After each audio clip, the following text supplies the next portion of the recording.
Maintenant que j'ai vu le film The Batman de Matt Reeves au cinéma, enfin je l'ai pas vu au cinéma mais je l'ai vu en Blu-ray à la maison, eh bien j'ai eu envie de me pencher sur un album qui vient de sortir, ça tombe bien, c'est le Riddler Year One, c'est le Riddler année 1.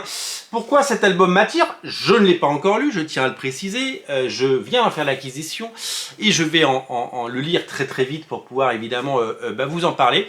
Un titre du Black Label avec un petit sticker qui s'enlève très bien, nous allons enlever le sticker ensemble pour voir s'il s'enlève bien, parce que c'est très important, regardez, hop, hop. Alors, je vais le faire proprement, parce que pour que ça marche, il faut le faire proprement. Ah là, non, il ne s'enlève pas proprement. Il s'enlève, mais bon, à la fin, il s'enlèvera proprement. On va faire en sorte qu'il s'enlève bien. Voilà, je ferai ça après. Le Riddler année 1, c'est tout simplement eh bien, le pendant de Batman année 1, mais du point de vue du Riddler, du point de vue du personnage de Edward Nashton, expert comptable qui a une psyché un peu fragile et qui va devenir la personne qu'il est, hein, le Riddler, hein, le Sphinx en français, Edward Nygma, puisqu'il va également changer de nom, dans ce récit où évidemment il prend conscience de ce qu'il est, en même temps qu'émerge la personnalité et l'aura de Batman à Gotham City. Une des particularités de cet album, c'est qu'il est écrit par Paul Dano. Paul Dano, vous le connaissez, c'est un acteur avant tout, acteur qui a énormément travaillé dans le cinéma et qui a interprété le Riddler dans The Batman de Matt Reeves. La boucle est bouclée. C'est quand même incroyable de se dire que non seulement eh bien, il a fait une interprétation magistrale du Riddler dans The Batman, en plus il connaît suffisamment le personnage pour pouvoir écrire, il a ce talent d'écriture qui fait que il peut écrire une bande dessinée de A à Z, et que il est fan de comics tout simplement, parce que pour écrire des comics, personne vous met un fusil sur la tempe. Il faut être fan de comics et il faut avoir envie de le faire.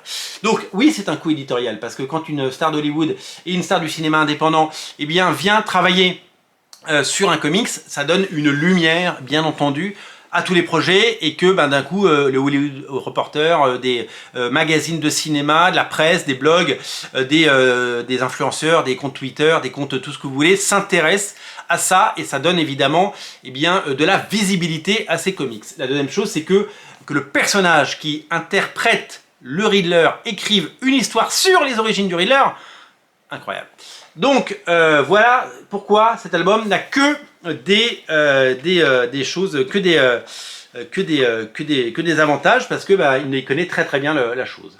Au dessin, c'est un dessinateur qui fait penser à un petit peu cette école qu'on a chez DC Comics, des gens comme Jock, ce type de dessinateurs qui ont un style vraiment particulier, Andrea Sorrentino, tous ces dessinateurs incroyables et fabuleux qui ont un véritable univers qui se prête particulièrement à la noirceur du récit et à la dureté des propos et à la mise en abîme et le voyage vers la folie que représente ce type de récit. Et donc du coup c'est vraiment très bon choix d'artiste, hein. Stevan Subic est un dessinateur qu'ils avaient notamment peut-être déjà vu sur Conan, puisqu'il a fait du Conan, et donc c'est de là qu'on connaît et qu'on le voilà. J'essaie de continuer à enlever mon truc pendant que je vous parle, hein, parce qu'il faut bien s'occuper hein, pendant ces longues minutes. Je sais, je parle beaucoup, je suis un petit moulin de paroles. Voilà, avec un accent du Sud, et j'ai le droit, parce que je suis du Sud. Vous savez qu'on a le droit de faire des accents quand on vient de l'endroit. Et donc, comme j'ai passé toute ma vie dans le Sud, j'ai le droit de faire cet accent. Et pourquoi je parle de ça sur une vidéo Batman? Enfin bon, c'est un récit complet. C'est un album, donc une histoire complète, un début, un milieu, une fin. C'est la collection d'ici Black Label, ça fait 240 pages, superbe format, superbe album. J'ai très envie de le lire et de le découvrir, c'est sorti maintenant quelques jours, mais j'avais pas eu le temps d'en faire l'acquisition, voilà, j'ai craqué, et il va être temps de le découvrir, il va être temps de plonger dedans, voir si Paul Dano est aussi bon scénariste qu'il est bon comédien, et voir à quel point ce titre peut évidemment s'inscrire eh bien, dans la légende des titres. Une nouvelle fois, c'est un formidable récit du Black Label, ce label aux États-Unis qui nous a apporté nombre de récits absolument incontournables.